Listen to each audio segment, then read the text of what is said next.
भगवान श्री कृष्ण ने महाभारत युद्ध के दौरान गीता के ये उपदेश अपने प्रिय शिष्य अर्जुन को दिए थे। गीता में दिए उपदेश आज भी उतने ही प्रासंगिक हैं और मनुष्य को जीवन जीने की सही राह दिखाते हैं। श्री कृष्ण के उपदेश हमें धर्म के मार्ग पर चलते हुए अच्छे कर्म करने की शिक्षा देते हैं। तो आइए दोस्तों, आज भगवान श्री कृष्ण के उपदेश पर कुछ प्रकाश डालते हैं। आत्मा अमर है, इसलिए मरने की चिंता मत करो।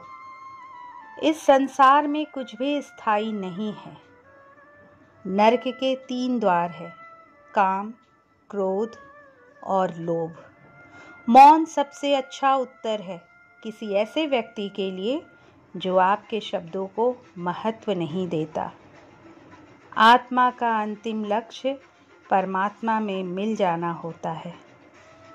धर्म केवल कर्म से होता है। कर्म के बिना धर्म की कोई परिभाषा ही नहीं है। अहंकार करने पर इंसान की प्रतिष्ठा, वंश, वैभव तीनों ही समाप्त हो जाते हैं। मैं सभी प्राणियों के हृदय में स्थित आत्मा हूँ। मैं सभी प्राणियों का आदि, मध्य और अंत भी हूँ। सत्य कभी नष्ट नहीं हो सकता। कर्म का फल व्यक्ति को उसी तरह ढूंढ लेता है जैसे कोई बछड़ा सैकड़ों गायों के बीच अपनी माँ को ढूंढ लेता है। मैं सभी जीवों में विद्यमान हूँ।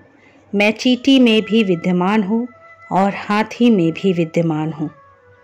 मेरे भी कई जन्म हो चुके हैं, तुम्हारे भी कई जन्म हो चुके हैं। ना तो मेरा अंतिम जन्म है और ना यह तुम्हारा अंतिम जन्म है। व्यक्ति कर्म करने से कभी छुटकारा नहीं पा सकता है, इसलिए तुम्हें हमेशा कर्म करते रहना चाहिए, क्योंकि कर्म के बिना तुम्हारे शरीर का निर्वाह भी नहीं हो सकता। परिवर्तन ही संसार में स्थायी है, इसलिए परिवर्तन से नहीं भयभीत होना चाहिए। जो लोग दूसरे की सहायता करते हैं, ईश्वर उनकी सहायता करते हैं। आत्मा शरीर को वैसे ही छोड़ देती है जैसे मनुष्य पुराने कपड़ों को उतार कर नए कपड़े धारण कर लेता है। मन शरीर का हिस्सा है। सुख दुख का एहसास करना आत्मा का नहीं, शरीर का काम है। मान अपमान, लाभ हानि, गम और खुशी सब मन का खेल है। दोस्तों, यदि ये वीडियो आपको अच्छी लगी तो प्लीज़ इसे लाइक कीजिए, शेयर कीजिए और अब तक अगर आपने इस चैनल को सब्सक्राइब नहीं किया है तो प्लीज़ सब्सक्राइब कर लीजिए। अगली बार एक नए वीडियो के साथ आपसे फिर मिलूँगी। जय श्री कृष्णा।